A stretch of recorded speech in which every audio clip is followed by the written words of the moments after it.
Chers amis, bonjour. J'ai bien travaillé depuis ce matin et puis là je viens de tomber, j'avais l'intention de m'inscrire sur le forum du Monde, je sais plus parce qu'il y a un truc avec le Monde, je sais même plus où c'est d'ailleurs. Enfin bref, fallait aller sur le portail et puis donc sur le portail évidemment sur quoi je tombe, Marine Le Pen qui se propose pour être Premier ministre. Alors c'est censé me provoquer, hein, je tiens à le préciser quand même. Attendez, il y a une voiture qui passe. C'est censé me provoquer, mais en l'occurrence, c'est pas que ça me provoque, c'est que ça m'inspire franchement une très grosse envie de rigolade. Franchement. Elle recule devant rien. C'est vraiment. Tous les moyens sont bons pour se faire de la pub. Hein. Elle est complètement incompétente, cette femme-là. Elle est non seulement incompétente, mais elle est même profondément dangereuse. Personnellement, je pense. Et en plus, c'est même pas moi qui le dis, c'est quelqu'un qui me l'a dit encore il y a quelques temps. Il y a quelques jours, elle m'a dit c'est bizarre quand même. C'est bizarre, oui. Alors pourquoi est-elle incompétente ? On va développer un peu, parce que moi j'ai des arguments contrairement à elle.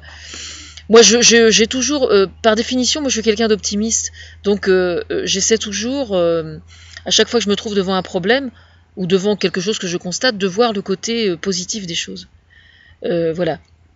C'est ma nature qui veut ça, et... donc, par définition, il faut vraiment que quelqu'un comment dire,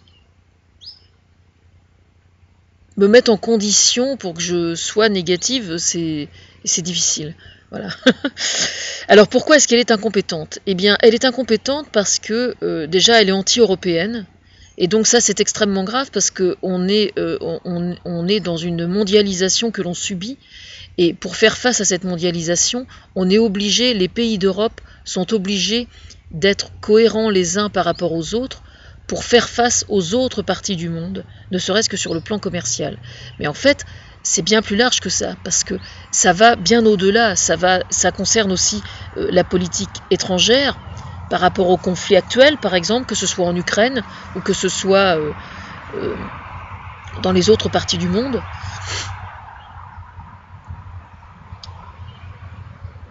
En fait, ce qui est extrêmement grave, c'est que les gens qui soutiennent Marine Le Pen aujourd'hui refusent absolument de considérer que la France doit se projeter dans quelque chose de plus large que ses propres frontières. Et ça, c'est extrêmement grave.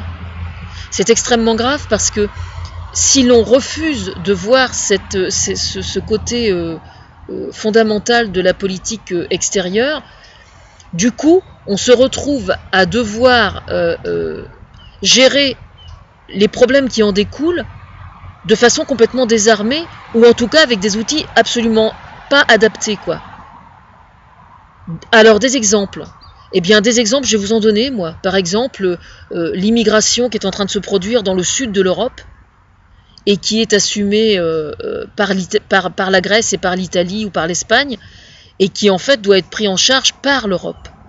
Et c'est extrêmement important que ce soit pris en charge par l'Europe, parce que la seule et unique raison pour laquelle ils arrivent en Italie et en Espagne ou en Grèce, c'est précisément parce que sur le plan de la géographie, évidemment, ils passent par où ils peuvent, ces pauvres personnes. Ils sont complètement dans un état de détresse absolue. Et donc il faut bien faire quelque chose. Mais le problème, c'est que la notion même d'humanisme, d'humanité, de solidarité, de compassion, et Marine Le Pen, c'est l'huile et l'eau, quoi. Hein. Vous prenez un verre d'eau, vous mettez de l'huile, Marine Le Pen, c'est pareil. Hein. Je veux dire, c'est antinomique par rapport au Front National. La solidarité, c'est une notion qui lui est complètement étrangère, quoi. Elle sait pas ce que c'est vraiment... c'est pas possible, quoi. Ça fait pas partie de son vocabulaire, quoi. De toute façon, si elle est la fille spirituelle, et la fille véritable et la fille spirituelle de son père, c'est pas pour rien. C'est quand même parce qu'elle fonctionne avec les mêmes ficelles, hein. Voilà, quoi. Ceci dit, elle manque pas d'humour, hein, franchement.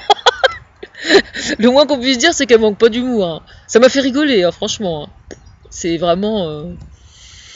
Alors... Au sujet de l'Europe, tiens, parlons-en de l'Europe justement. Là, j'ai vu un reportage, je sais plus hier, c'était au sujet du transport aérien parce que le problème, c'est qu'il y a énormément de zones de sécurité tout secteur confondu, hein, que ce soit la délinquance nationale, plus internationale encore, que ce soit la sécurité dans les vols aériens, enfin la sécurité sous tous les éventails que ça concerne, hein, la maladie, enfin le transport des virus, par exemple. Quand quelqu'un vient sur le sol français ou quand un Français part sur un sol étranger, il transporte avec lui un certain nombre de germes. On ne peut pas aseptiser les gens quand ils descendent de l'aéroport. Pourtant, c'est un problème qui existe bel et bien. Ça existe notamment par les germes qui sont transportés de maladies ou de larves d'insectes, par exemple. Comme ça s'est produit avec le... Excusez-moi, comme ça s'est produit par exemple avec le moustique tigre, hein, qui a importé chikungunya et tout. Bon, voilà. Je veux dire par là qu'on ne peut pas aseptiser les déplacements des gens, on ne peut pas aseptiser le déplacement des Français vers l'étranger et aseptiser les pays étrangers, les gens qui viennent de l'étranger sur le sol français. Et ça, c'est des notions qui sont infiniment trop subtiles pour Marine Le Pen. Elle n'est pas compétente, elle n'a pas toutes les cases en fait, hein. Enfin, elle a les cases, mais elles sont pas remplies, ou elles sont remplies avec du pipi de chat, je sais pas, mais enfin, il paraît que les chats vont envahir la planète. Alors...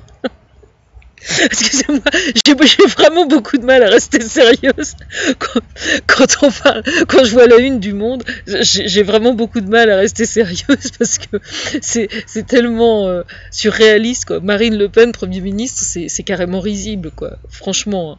Je vous assure. Bon alors, concernant la baisse de la popularité de François Hollande, peut-être que lui, il n'a pas envie de rire, mais excusez-moi, mais moi je suis un clown et je peux pas faire autrement. Les sondages, c'est de la merde, hein, quand même, hein, faut quand même le savoir. Alors je vais le redire parce que j'ai fait une vidéo exprès pour hier pour en reparler, mais je dois le répéter parce que c'est de la merde. Selon la façon dont vous posez les questions, évidemment, elles amènent certaines réponses systématiquement. Alors, je ne suis pas en train de dire que François Hollande soit quelqu'un d'extrêmement populaire et que le sondage dit le contraire. J'irai pas jusque-là quand même, hein, je n'irai pas jusque-là. Mais tout le monde sait très très bien que les valeurs réellement humanistes qui sont souhaitables pour que la société française évolue le moins mal possible, on va dire, c'est par le Parti Socialiste, par Europe Écologie Les Verts ou par Nouvelle Donne que ça se fait et que ça va se faire à l'avenir. Et certainement pas par autre chose. Bon, il y a quelques personnes qui sont à sauver dans le milieu politique au centre et quelques personnes à l'UMP, mais vraiment pas beaucoup, parce qu'ils ont tellement de choses à régler avec le ministère de la Justice déjà qu'ils peuvent pas être partout, hein, ces gens-là. Ils peuvent pas travailler pour essayer de proposer des solutions véritables et puis non, c'est pas possible, quoi. Je veux dire, il faut choisir dans la vie. Il faut choisir. Mais là, le Front National, enfin, ils sont complètement incompétents, quoi. Hein. Appuyez-leur sur le nez, hein, demandez-leur leurs idées, il n'y a rien. Alors l'Europe, oui, l'Europe, c'est extrêmement important d'avoir conscience de l'importance de l'Europe.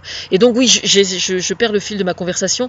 Hier soir, donc, il était expliqué que il y a un député européen qui a pondu une loi qui est à l'étude, qui concerne le fait de mettre des émetteurs extrêmement puissants contre la boîte noire de chaque avion quand les gros porteurs transportent des centaines de voyageurs, parce qu'évidemment avec les catastrophes aériennes qu'il y a eu, alors là vous voyez c'est typiquement le genre de choses où l'Europe est absolument indispensable. C'est bien la preuve que la France ne peut absolument pas envisager un avenir en dehors de l'Europe. Et de se resituer par rapport à l'Europe et pour que l'Europe puisse se situer par rapport au reste du monde. Voilà. Et alors, au niveau de l'Europe, il y a quelque chose qui est souhaitable de faire, c'est de simplifier son fonctionnement. Ça, c'est vrai. Parce que c'est vrai que le fonctionnement de l'Europe est trop lourd. Moi, autant je suis une pro-européenne absolument convaincue, autant je suis effectivement parfaitement consciente qu'il y a des choses à changer dans le fonctionnement des autorités de l'infrastructure européenne. Notamment, moi je pense par exemple qu'il est absolument indispensable de ne payer les fonctionnaires européens que dans le pourcentage de leur présence. C'est-à-dire que Marine Le Pen, par exemple, ne fera plus partie de la Commission européenne parce qu'elle en a rien à foutre de l'Europe et elle a un taux d'absentéisme à l'Assemblée européenne un des pires et des plus catastrophiques. Donc déjà, ça sera l'occasion de faire des économies à l'Europe, parce que du coup, elle s'en désintéresserait complètement, parce qu'il n'y a que le pognon qui l'intéresse, Marine Le Pen. Hein. Elle ne fait de la politique que pour ça, d'ailleurs. D'ailleurs, je suis pas certaine, mais je me demande, quand elle a un article dans la presse, je me demande si elle se fait pas payer. Je serais pas du tout étonnée qu'elle se fasse payer, en fait. Hein, parce que, bah oui... parce que ça marche qu'avec ça, hein. Je veux dire, faut quand même voir les choses. Enfin, ceci dit, ça me fait une jolie récréation. Hein. Merci. Sur ce, je vais retourner à mon repassage. Si vous y voyez pas d'inconvénient. J'ai beaucoup de travail d'écriture à faire.